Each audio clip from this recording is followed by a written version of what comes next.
Isn't there like I think Persephone, or who's right? That's a good example there. They use that in Twin Peaks in season 3. They have one of the actresses there in season 3 actually played Persephone in The Matrix. So that's an example right there of this heroine of hell concept. And so Persephone is, if I'm not mistaken, I think she's a Greek goddess. Is supposed to be the wife of the is it Pluto or Hades? Am I correct about that? Mm-hmm. And when they put this in The Matrix, I guess there's some kind of concept there that somebody has in Genesis that Cain and Abel were fighting about a woman. And I don't know really what to say about that as far as the Bible is concerned, but except that she isn't mentioned in the Bible if there's a woman there. But there's this concept that people seem to have about, I don't even know if it's in the Apocrypha or not, but there's this concept that Cain and Abel were fighting over a woman. And I think that is what's being drawn on by the Wachowski brothers when they're, writing this story about, this Merovingian character in Neo and Persephone. And I think that plays a big role in why David Lynch had Monica Bellucci cast in Twin Peaks. Interesting. Because they're trying to get you to understand, based on the pop culture references that Twin Peaks is dealing with the heroine of hell. Wow. Well, yeah, it's a huge subject, and I want to talk about it more. I kind of want to wrap it up a little bit, close it up a little bit here with that, and encourage people to rewatch the series. If you're at home and you're in quarantine still. It's interesting because these are all interesting times that we're living in, and we're kind of grappling with things that are going on like that, like the Book of Revelations right now, too, as well as yeah. I don't know what else to say. Yeah, it's hard to know what to say because if you just bring one little thing up, it's going to be like, a rabbit maze or something, Well, no, it's not just going to keep going and going and going.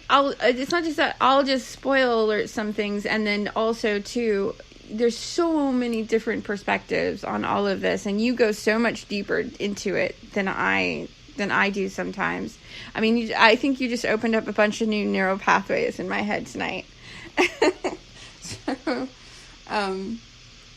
yeah, I have to think about some of this stuff that we talked about this evening. And I thank you so much for coming on and chatting with me. Well, it's a pleasure to be here. Let's do this again sometime. Yeah, you got it. You got it, most definitely.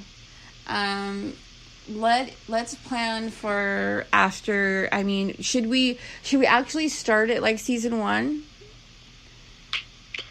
Well, if you want to go episode by episode, we probably could. Or like by season, maybe. Yeah, or maybe by season. Well, the first season, because I have to, Aiden's out of school, so I don't know if I could do that many, but yeah, definitely. You got it. It's date. Looking forward to it. I have a lot of movie trivia in my head, so I need to vent it out somewhere, right?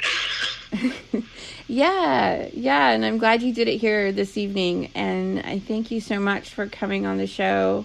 You're so brave, and you're an excellent investigative reporter.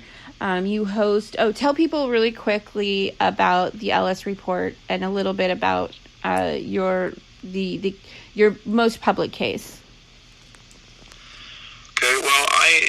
I'm trying to get a podcast off the ground called the LS Report, but I haven't been able to put out many episodes yet, unfortunately. We do have an interview with you, but the thing about the LS Report is it's supposed to be an area where you can talk about common law issues and talk about common law theory without, try and get above this problem they have where there's like the Bar Association says one thing and people that are patriots say a totally different thing. And we need to get back to these constitutional concepts, like constitutional due process. And the podcast is intended to be a place to talk about that. And whenever I can find someone, that I can interview, I'd, love to interview them about that topic. Any type of constitutional due process issue or even commercial law issues. Any type of legal thing would be very interesting.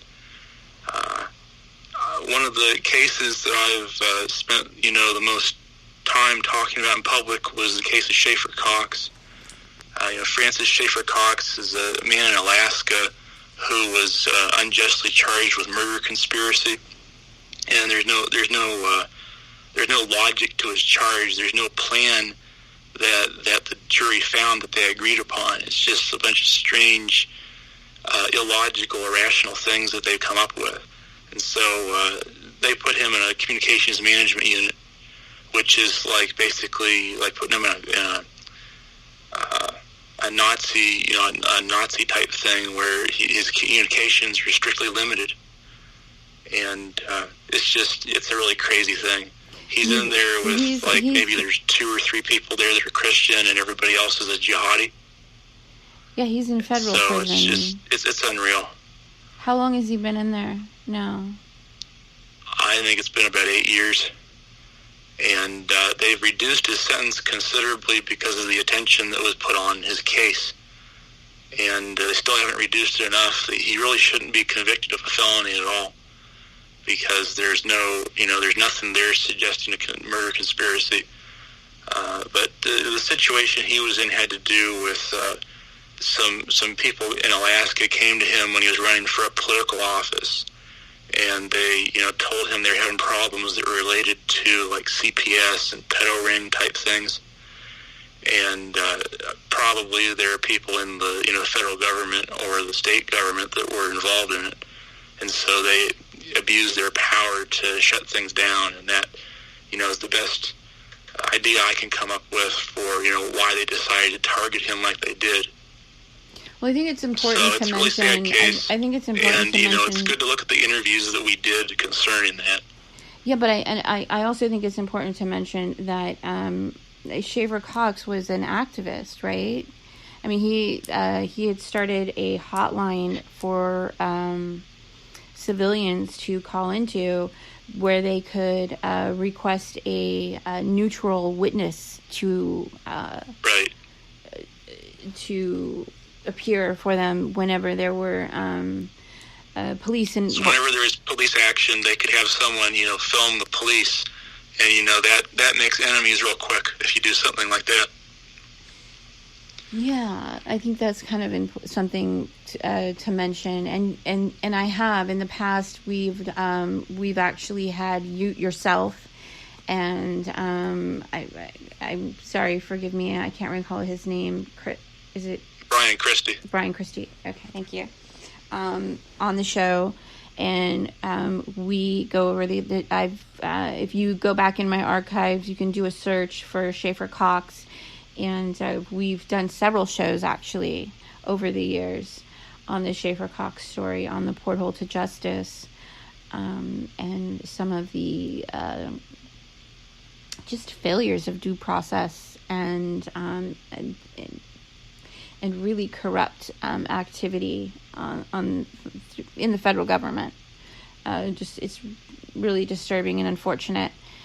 And I wish it's a case that would actually get more attention than what it has. Yeah, I'd recommend that everybody listening to this go to freeschaefer.com. Let's see if I have the right address for that. I do. It's FreeSchaeffer. That's FreeSchaeffer.com. FreeSchaeffer.com is his website. And, one of the things that he brought attention to was the DEA, involvement of the DEA and the Drug Task Force, and a lot of corruption. And it's just, it happens in Alaska, and I'm sure there's similar stories in other states as well. Mm-hmm. And it's just a situation where I'm sure they would not have liked him to be an assemblyman, in the legislature of Alaska. Exactly. That's what I was getting at. Well, I thank you so much. I unfortunately, I have to close the show. But you also have the Arrow Chaser. You have the LS Report, which is your channel on YouTube, and you have the Arrow Chaser. Just really quickly go over that. Well, my personal blog is arrowchaser.com, and that's just a place where I can put up some things that I have, if I have any biblical type study things that I want to put up, I can put it up there, and maybe mention some law things too. Mm-hmm. And go ahead and check it out. It's got some interesting stuff in there about, Cain, Abel, and Seth. And it's got some things in there. I have a mention there about a group called Fellowship of the Martyrs. That's a group out there in Liberty, Missouri. It was founded by Doug Perry. Great guy to check out. Great guy to listen to about denominational issues. What's happening with denominations and in America, the 40,000 denominations in America, and how Jesus intends to resolve that. Yeah, it's I don't want to go down that. I start going down that right now because yeah, I know it. I have to bring my son home from the babysitter. But Jacob, thank you so much for joining me this evening to talk about this, and I will definitely look forward to having you back on the show. Okay, thank you very much. Okay, you have a great evening. God bless. All right, everyone. Thank you so much for tuning in to the Porthole to Justice, the window to the truth. I am on Instagram, Twitter, and Facebook, and I'm also on Patreon. If you would like to join my Patreon channel and subscribe, that is awesome. And thanks so much for tuning in. Have a great night.